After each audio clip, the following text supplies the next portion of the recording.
A gallery walk was the final activity conducted under the Social and Economic Labs, which brought together over 150 participants from the public and private sectors and civil society organizations to plan the medium-term development strategy for St. Lucia. The gallery walk took the form of presentations from individuals representing 6 key result areas, that of education, health, infrastructure, crime, agriculture and tourism. Honorable Guy Joseph was very encouraged with the level of engagement during the entire process. I cannot recall the last time we would have seen that level of engagement with so many persons, both in the private and public sector in St. Lucia, engaging in a plan for the development and advancement of St. Lucia. Joseph said, though the gallery walk was intended to give government ministers and participants an overall picture of the work done in the key result areas, he was more concerned with the output. Now, these are good plans on paper. The issue is, what do we do with these good plans that we have on paper? We would be measured as we go along, and we would go into phase 2 of this whole process. The output of the labs will assist the government of St. Lucia in developing this medium-term development strategy. Prime Minister Honorable Alan Shastney weighed in on most of the presentations during the gallery walk.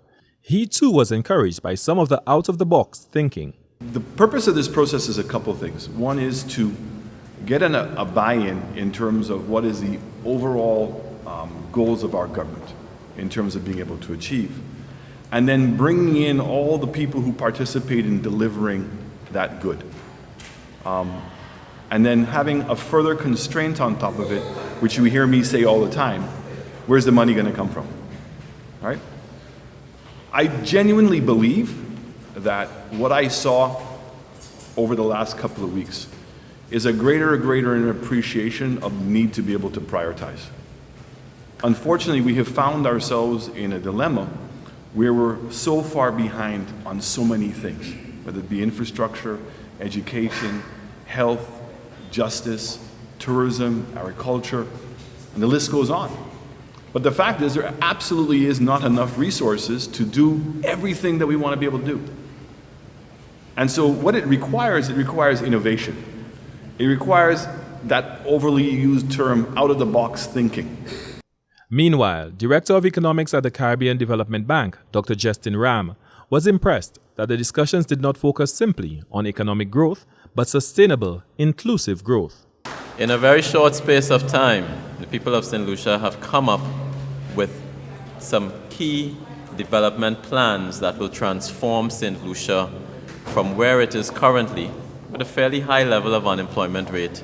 But if we were to implement these plans that we saw today, the unemployment rate would come down to a very respectable level. Dr. Ram added that the Caribbean Development Bank stands ready to assist the people and government of St. Lucia in implementing these development plans going forward.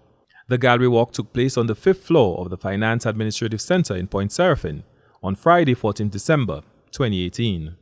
For the National Competitiveness and Productivity Unit, Glenn Simon reporting.